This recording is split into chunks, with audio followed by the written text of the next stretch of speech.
Good morning, everybody. Before we get started, Commissioner Carmichael, would you open us up with prayer? Pray out loud, everybody pray silently with me. Heavenly Father, we just rejoice in this new day, the gift that you've given us. Just thank you for all the gifts and the blessings that you've provided us with, provided the county with. Thank you for these leaders and the airport authority. We pray for their guidance and their wisdom, Lord. Just pray for a hedge of protection around our government leaders, around our churches and the pastors and their families. In Jesus' name, amen. Amen. Well, that being said, let me welcome our elected officials, Mr. Carmichael, Mr. Perot, Mr. Collette, and there comes Todd. Thank you all for your service too. All righty, let's get going here.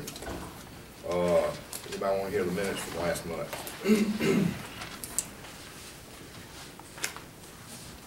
Make a motion with approve. All in favor? Aye. Anybody want to go over the financial statement? Got any questions about that? I did have a question. I went and talked to Mr. Posey Yes. and got clarification on the profit and loss budget versus actual. On the bottom, under other expenses, there were two things that said ask Blake and waiting on backup from Blake. I checked with Mr. Posey, and those are for receipts from credit cards that have not hit the thing. The actual statement hasn't come in with them for him to do. So I did clarify for that amount of $185.02, and with that, making that note, I will make a motion to approve the financial statement. Okay. So you requested I questioned because You're looking at this instead of this, though, aren't you? I'm looking at the Paulding County Airport Authority profit and loss budget versus I actual. thought we were supposed to Oh. be voting on the balance sheet. I'm sorry. Is that right? Are we voting on the balance sheet, the financial balance sheet? These are Don't both, say anything to me about a balance sheet, just said approval of a financial statement. Which are both. Any, which are both, a balance sheet and the profit and loss budget is actually the whole financial statement. Okay. What, Blake, I got a question on the air show funding. What is that composed of, or why is it there? Which On the balance sheet of the I other don't asset? have a financial statement. Got one? I don't have one with me. In their records with the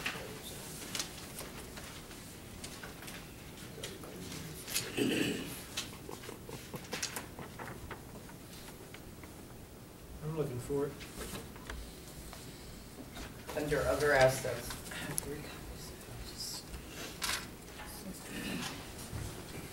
Chuck might be able to elaborate on this, but I believe this is the initial investment that we made in the air show in 2012. Is that right? Yeah. Okay. Because it were to be repaid, those are funds that were put into the air show, the first air show. All right, so that goes all the way back to 2012, and unless we get a reimbursement from the air show, I don't know if there's a way to get it off the books. The only way would be is if the board were to go ahead and approve that to expense it out to remove it. So maybe So that's money we loaned for the air show, or we put? it's money we invested. Put up front. Right, in the air show. And again, that's 2012. In 2013, we broke even, if you'll recall. So in 2012, we had a $26,000 loss, I guess you'd call it. It cost us $26,000 to put it on. In 2013, we broke even.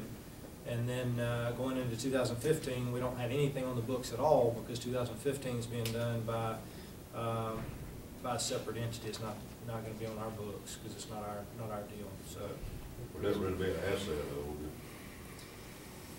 that's an accounting question. Only because it's not been approved as an expense. It would have to be approved as an expense to transfer off the balance sheet to make it an expense to the book. It probably makes sense at the end of the fiscal year in June for us to go ahead and clean that up and get it off the books, because otherwise it's just going to carry forward for all perpetuity, and there's no reason for us to do that. And now that we're not doing the air show anymore, we know that money's not going to come back because we're not handling the air show. So we can have more discussion about that, but probably need to handle that in June. makes sense. Why wouldn't it have been took off in 2013? Because we didn't take action to do it. I mean, if we had put it on the agenda and taken action on it, then it would have, but we've never done that. So, our mindset at the time is that the air show was gonna make more money each year as we did it. In 2012, it lost some money. In 2013, it broke even.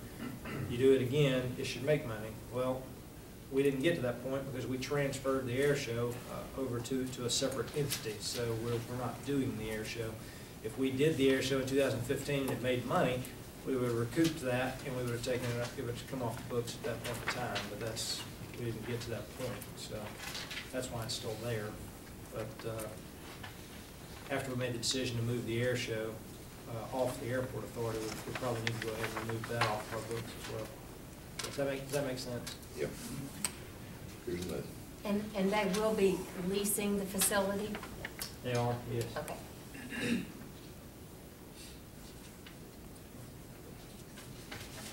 Okay, anybody got any more questions?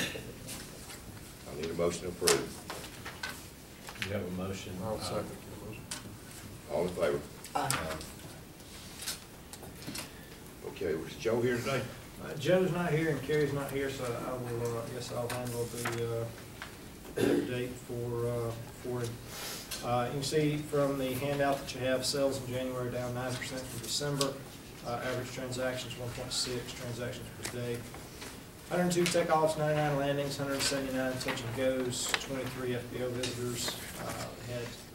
January had 10 no-fly days, which just basically means the weather was so bad that we didn't get any activity on 10 days in January out of the 31 days. So obviously your sales are going to be down when you have that much bad weather.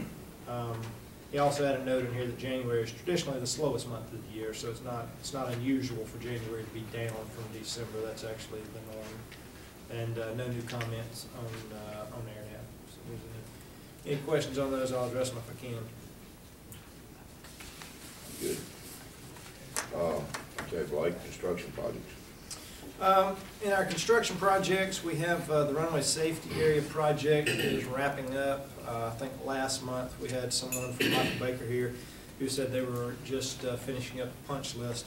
They are done with the punch list items. Everything looks very good. They've submitted the final invoice for payment. We've processed that and sent it on.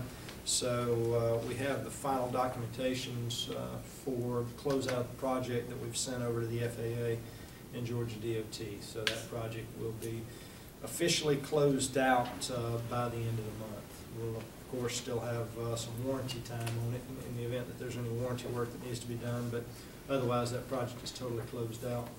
I will note that it came in about a little over $37,000 under budget. So always nice when a project comes in under budget.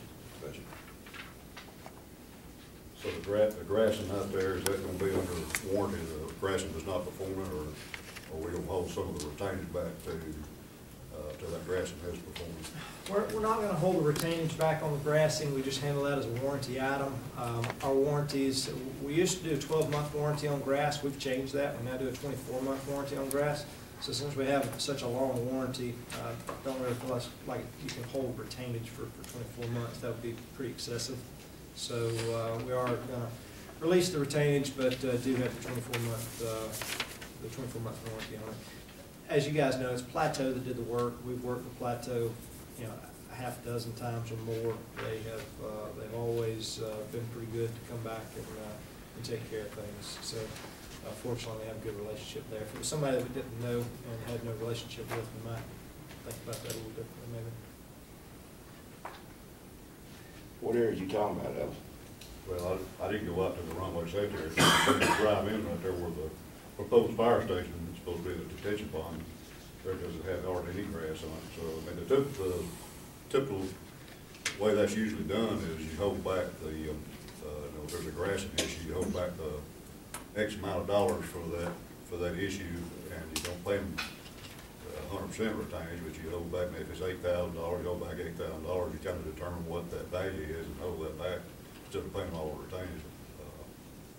I mean, Calvin can attest to that. They usually hold your retainage to the grass and perform, or hold a portion of it anyway. I didn't know anybody got paid for retainage. So it usually takes about 2 years, you know. Yeah, I mean, really, just 2 years? Okay, all righty. Well, the only thing I have to put on that is temporary grass, isn't it? It's permanent, and that pond and all this pond, I haven't been out to the runway safety area, so I don't know what that looks like out there.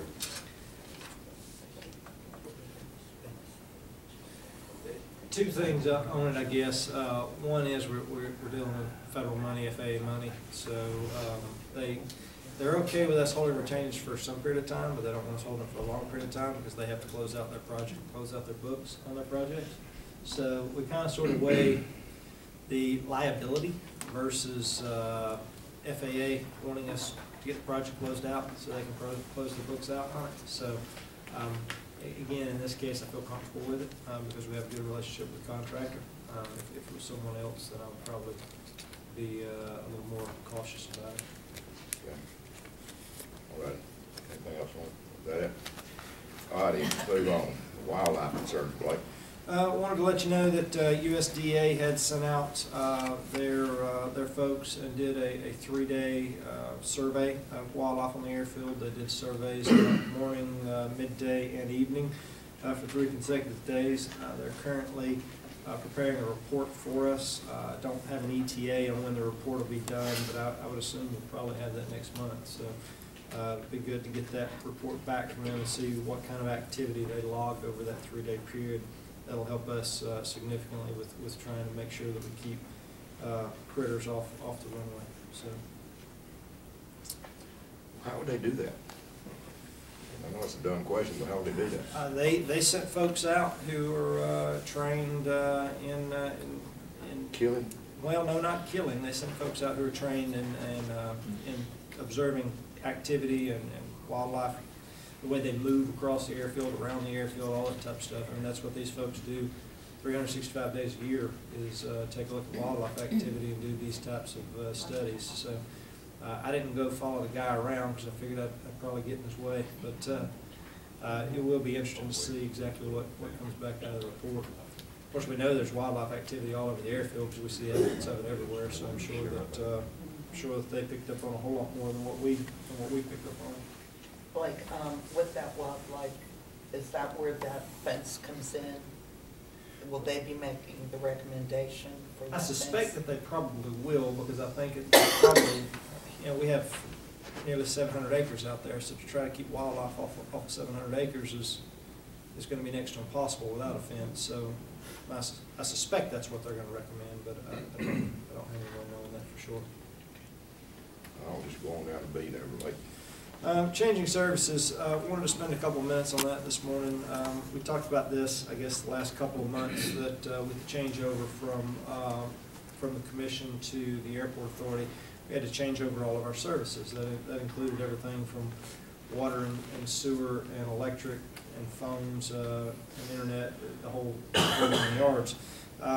In changing over from the county's network for our computers over to an independent operator, which is Parker FiberNet.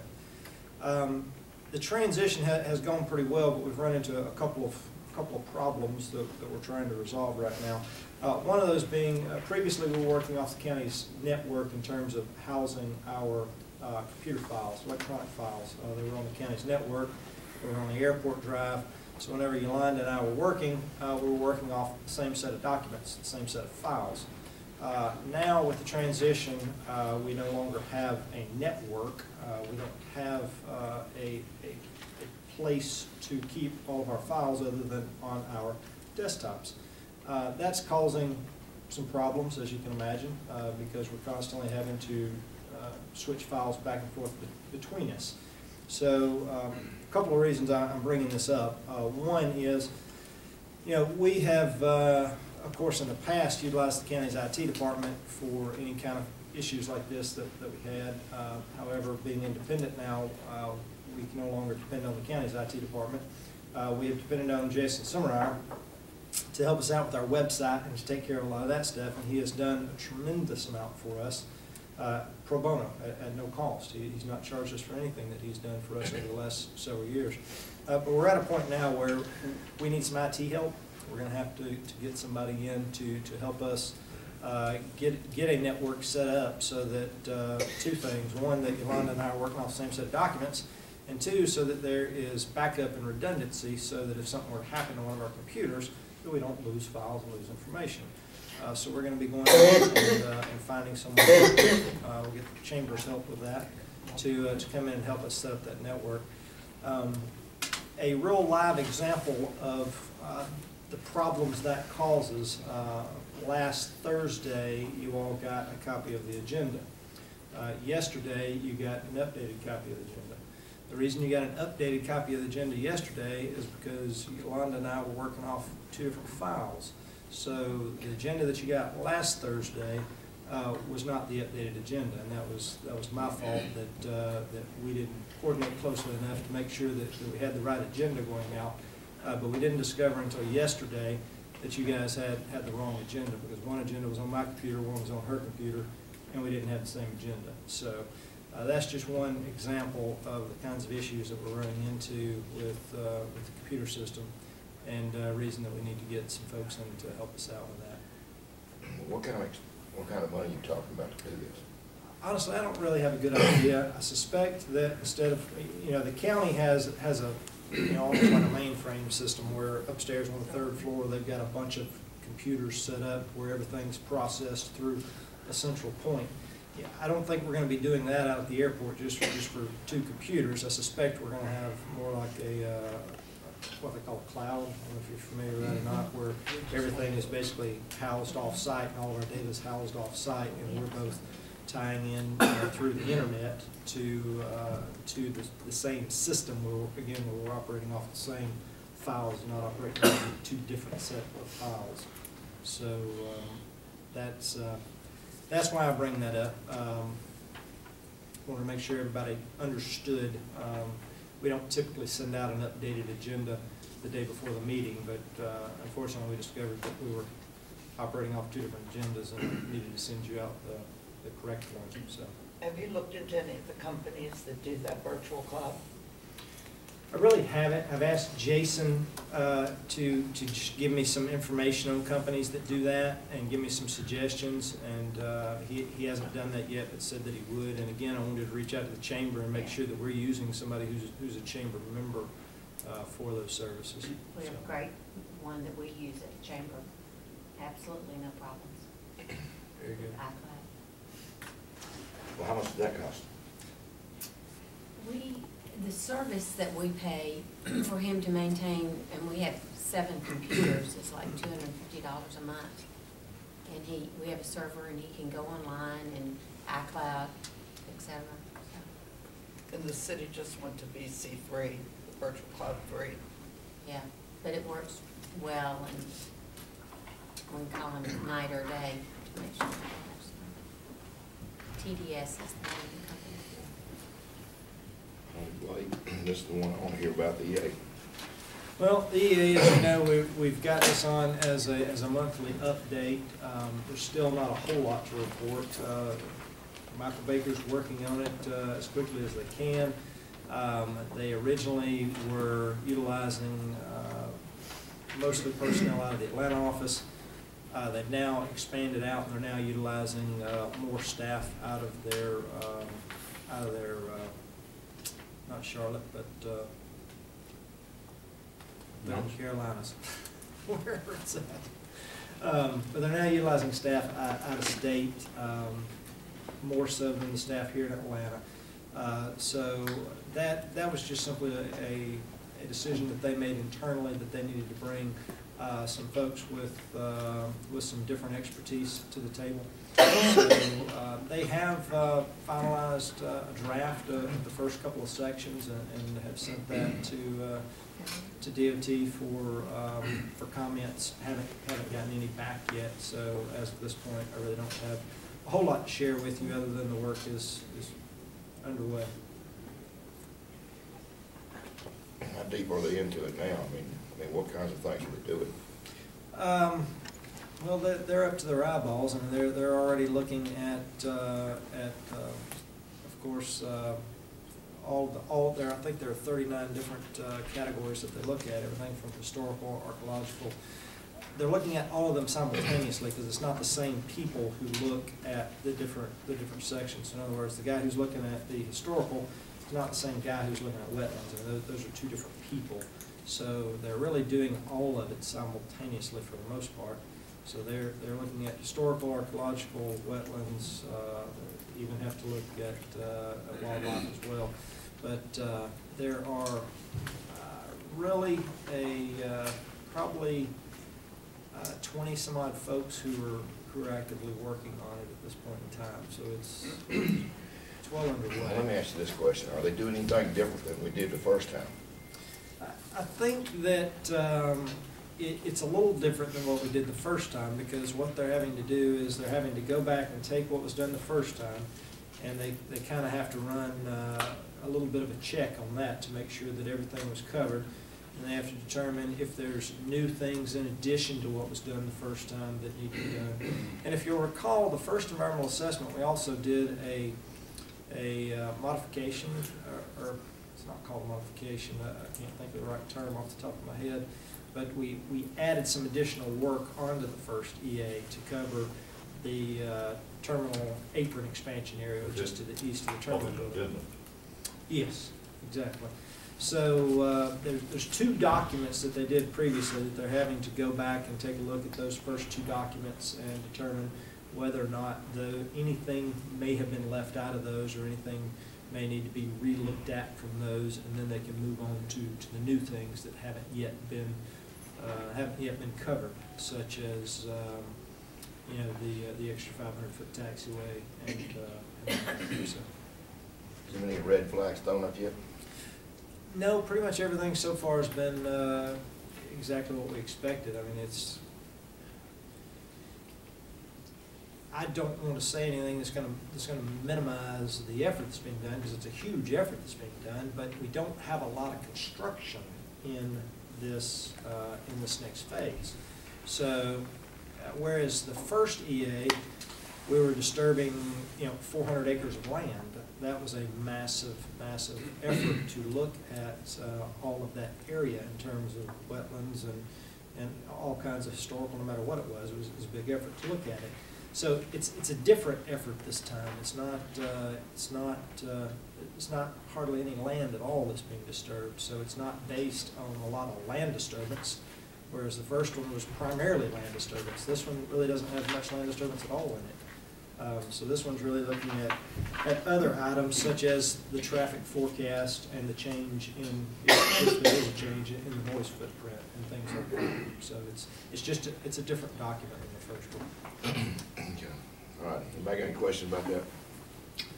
All right, let's move on to the GAA, legislative date over the Capitol. I sent you some information about the Georgia Airport Association's Legislative Day. It is going to be February the 26th. This is something that the Georgia Airport Association does every year. As you all know, I've been on the board with the Georgia Airport Association for a long time, and I am the legislative committee chair for the Georgia Airport Association, so I'm heavily involved in this. So on the 26th, we plan to be at the Capitol from 9 a.m. till noon. If any of you have an opportunity to come in on that day to spend some time with the legislators and to spend some time with the Georgia Airport Association, you're welcome, you're invited, and we'd love to have you there. 9 to 12 on the 26th, February the 26th. You should have the agenda in your backup for the Georgia Airport Association Spring Conference, and I should have put these two agenda items together instead of got them separated, but really they belong together. The Georgia Airport Association Spring Conference this year is going to be held in Atlanta. It's the first time it's ever been held in Atlanta. It's typically held either in Savannah or Augusta. I think last year it was up in Blue Ridge last year, but this is actually the first time it's ever been held in Atlanta. So what we did this year is, since we were having the spring conference in Atlanta, is we basically folded the legislative day into the spring conference. So as you can see from the agenda that you have in your backup documentation, the conference is the 25th, 26th, and 27th, with the morning of the 26th being the legislative day. So we'll have a conference starting at 1:30 on the 25th, running all afternoon, then Thursday afternoon the 26th, and then Friday morning on the 27th. So really there's two invitations to you here. One is to join us for the legislative day, and then the other is to attend the conference. You can take a look at the items that are on the spring conference, and if you have availability, you don't have to come for all 3 days. I realize that is a massive amount of time to take out of your work schedules, and I don't expect that you'll have 3 days clear to come sit in airport conferences, but very, very rare that this conference or any conference that Georgia Airport Association does is in Atlanta. So it is an opportunity for you to be able to come sit through some of the sessions and learn a little bit more about how airports around the state operate, and see what the session topics are on the 3 different days. So if there's anything in there that's specifically of interest to you, then let me know, let Yolanda know, we'll get you signed up, and you can come down and spend some time with the Georgia Airport Association. Is there a cost associated with it? There is. The conference, there is for the conference, not for the legislative day. So if you're just going to come down to the Capitol on Thursday morning, there's no cost for that. If you're going to come for the conference, if you're going to do the full 3 days, it's like $130. It's really very reasonable. But if you just want to attend certain... Yeah, if you just want to attend like a 1 day, then I think it's $75. I'll have to check on that to make sure I've got my numbers right. But, I think it's like $75 for a day or $130 for all 3 days. So it's very, very reasonably priced. So again, if you're interested, let me know, or let Yolanda know. We'll be glad to get you registered and set up. And you know, if you're able to participate, it's a great opportunity to talk with some of the other airport officials from around the state, because we represent 104 airports in the state of Georgia, and we have folks who will be there from every nook and cranny of the state. So it's a good opportunity to ask other folks around the state about how they do things and about what issues they're having. And of course, airports all over the state have concerns with environmental issues and wildlife issues and all kinds of other things. So it's a great opportunity to be able to network with those folks and be able to pick their brains and get ideas from them as well. Any questions on that? Good. Got anything for that? All righty, so the Aerospace Legislative Breakfast. This is the event that the Georgia Center of Innovation for Aerospace does every year. They do their legislative breakfast every year. This is Steve Justice, and many of you have met Steve Justice. He is the director of the Center of Innovation for Aerospace. This is, I think they're on their 5th or 6th year doing their legislative breakfast. Theirs, again, starts at 9 o'clock, just like ours does. Once again, the date is March 3rd. With the Center of Innovation, of course, they're a branch of the Georgia Department of Economic Development. So anytime that we have prospects come in and work with us from out of state, they're normally coming through Georgia Department of Economic Development, and generally speaking, Steve Justice is involved in those. So we have a great relationship with Steve Justice and the Center of Innovation. We have gone down each year for the last well, I guess since they started it, we've gone down and supported their legislative day. Steve will typically show up on the Georgia Airport Association's legislative day as well. So they support us, we support them. It's we have a little bit different focus, where the Georgia Airport Association focuses mainly on airports and funding for airports and legislation and regulations that affect airports. Steve at the Center of Innovation, they focus on aerospace, which encompasses airports, but also encompasses much broader area. His expertise and focus is more on the manufacturers. He works with the Lockheed Martins, he works with the Gulfstreams, he works with the Meggetts, the Pratt & Whitneys. Those are the folks that he works with on a day-to-day basis. The Center of Innovation, they seek to grow the aerospace industry in the state of Georgia, and of course we seek to grow the aerospace industry in Paulding County. So we have common goals and common objectives there. So if you're not able to make it down for the Georgia Airport Association Day, or even if you are, and you can come back down again on March 3rd, you are welcome to that. and we greatly appreciate any support that we can get down there for Center of Innovation's legislative breakfast. If you are interested in attending that, again, let me know or let Yolanda know, because we do need to RSVP with Steve so that he knows how many folks he's got coming, and he can make sure that he has appropriate size room and all of whatever else that he'll be providing down at the Capitol on that day. Do y'all entertain any aviation businesses at this?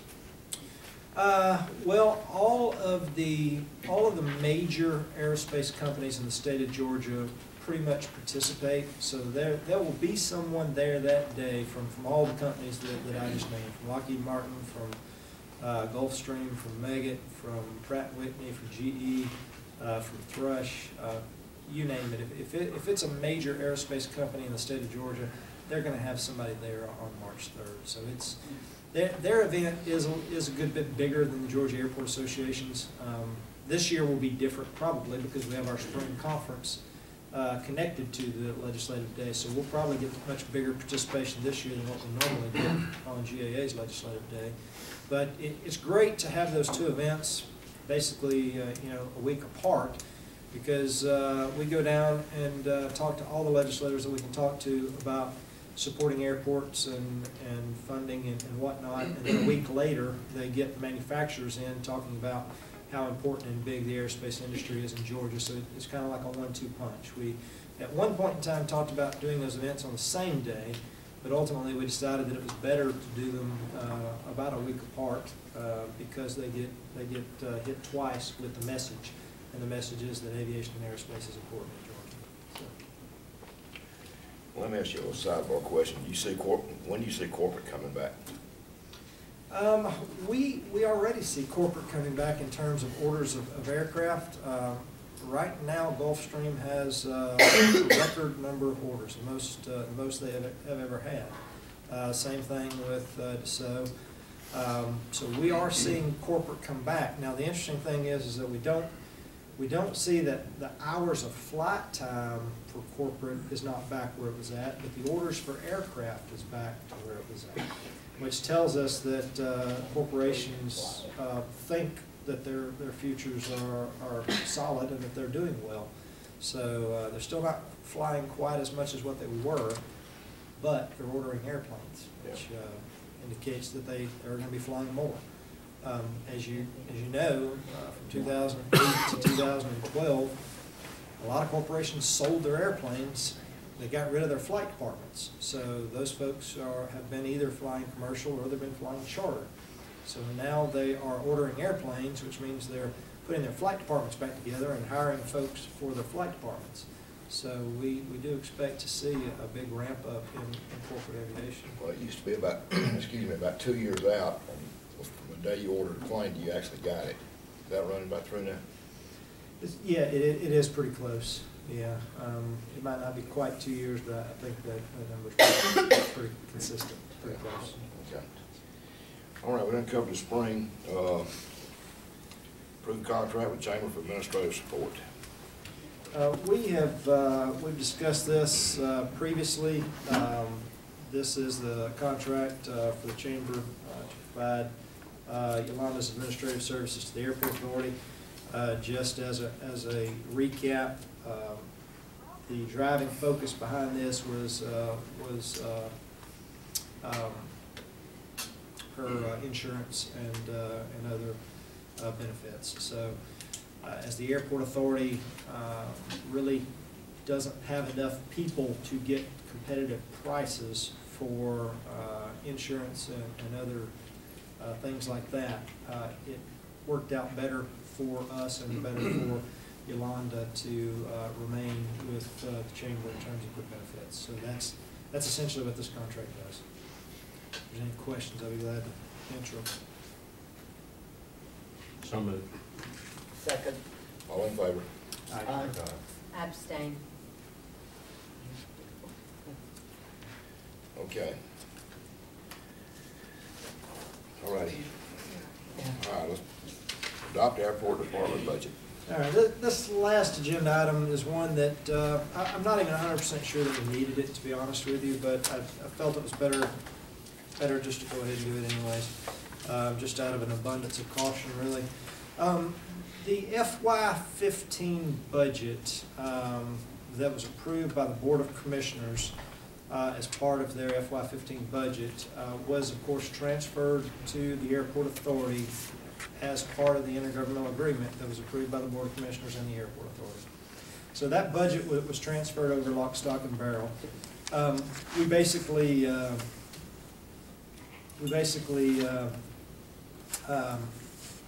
adopted that as is.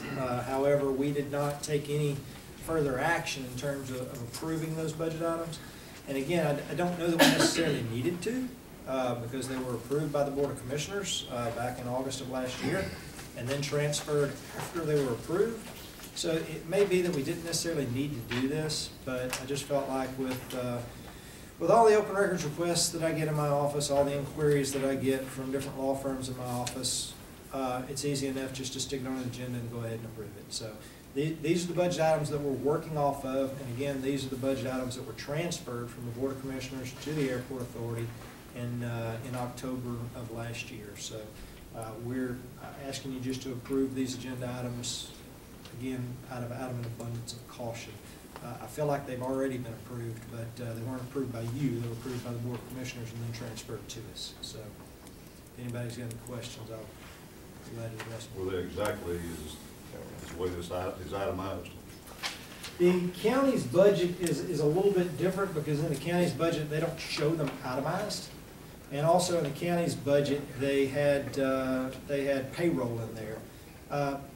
We have already approved payroll, so we didn't need to approve payroll again. So I did take that out because that has already been done. So payroll was taken out, and this is the actual breakout of the agenda items. Whereas if you go back and take a look at the Board of Commissioners budget and you pull the airport department budget out, all it has in there is payroll, fringe benefits, and operating expenses, and that's it. So this is more detailed than what was shown in the county's budget, but this is the detail that was sent over to the county in order to support the number that the county approved, if that makes sense. Well, payroll though, that is part of the budget though, isn't it? It is, but it's already been approved. You've already approved that. You approved that when you approved, when you hired me, you approved that. And with the contract that we just approved for Yolanda, that took the other portion of that. So I didn't think we needed to approve it twice. If you want to add it back in, we can. Well, I got a few questions. This profit and loss budget versus the actual we've already approved a few minutes ago. Yes. It has a lot more itemized items on here than what you've got on this proposed budget. It does. I was just curious, we got advertising, janitorial, I mean, do we pay janitorial, auto expenses, dues and subscriptions, and there's a huge difference in the insurance from $5,250 to last year it was $12,000 something dollars. Why is that such a big difference? And then we had repairs to the airport, that's not on there, and travel and entertainment. Right. These numbers are two different budgets. Okay. This is what we adopted from the county. This includes the Airport Authority's budget, which you approved back in August of last year. So it's two different pots of money. You have a pot of money that the airport generates through fuel sales, through land leases, through our tenants and terminal building leases. So it's two different sets of money. So that's why they don't match, is because it's two different sets of money. What we will do come July of this year is we'll merge these things, and they will be the same. And we won't have two different sets of dollars and two different sets of numbers coming FY16. But we didn't receive these dollars, we didn't receive until the end of October when the intergovernmental agreement was approved. And we actually really didn't receive them until January 1st when the check came. So we could have tried to go ahead and merge them now, but that seemed more confusing to me than just to go ahead and approve it as it came to us and then merge them beginning in FY16. Does that make sense? So this is the budget tied to the dollars we receive from the Polk County Board of Commissioners, is that correct? Exactly, yes, sir. And Blake, isn't it more or less this sheet that you just gave us today it's a department budget. It's basically what it costs to run your department. Well, Because that's how it's listed. It was approved as a department budget because it was a department of the Board of Commissioners when it was Okay. approved. So now it's coming over to the airport authority, or it's already come over to the airport authority. So it's no longer really a department now, it is now the airport authority. Okay. So again, starting FY16, July 1, FY16, all of this will be combined together, and we'll have one budget, and it won't be anywhere near as confusing as this, I promise. So this starts July 1st, 2015, because it doesn't have a date on it. This was the FY15 budget, which starts July 1st, Okay. 2014, and runs through June 30th, 2015. That's the FY15 year, fiscal year. That make sense? Well, if there are no other questions, I make a motion to approve. All in favor? Aye. All right, need a motion to go in closed session. So discuss legal litigation. All in favor? Aye. Anything going on back there? Anything else we got to discuss? I make, I got a question for Blake. wait, All right.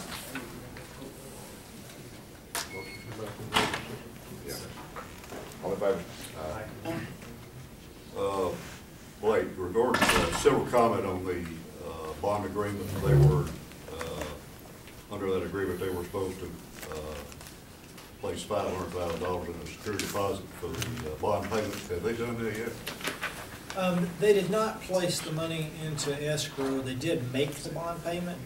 The agreement required that they place the initial $500,000 into escrow, and then the payment was to be made out of the escrow. So they made the $403,000 payment. So that would leave a balance of $97,000 that was supposed to remain in escrow. We haven't pushed that issue because they have paid somewhere between $150,000 and $200,000 worth of legal fees that, per the original agreement, the legal fees were supposed to be covered by us. So they have paid way more in legal fees than the $97,000. Now, they're still on the hook to make all the bond payments. They're still committed to make all the bond payments. As long as they're making the bond payments, I don't necessarily see an issue.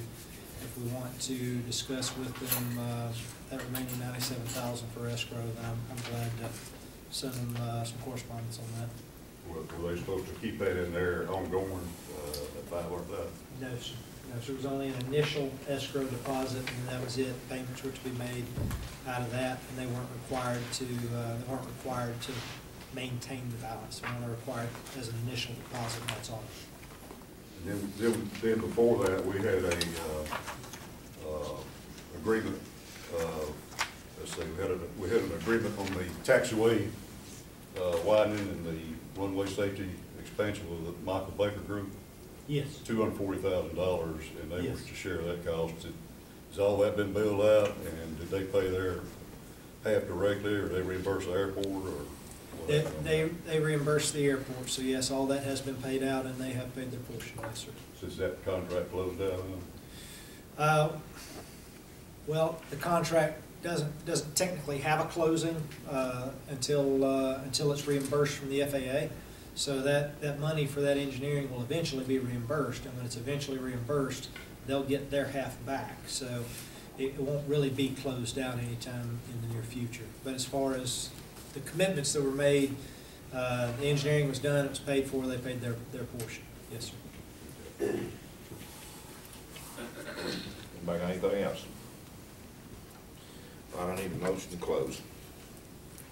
I make a motion to close. I'll second. All in favor? Aye. Thank y'all, guys. Girls?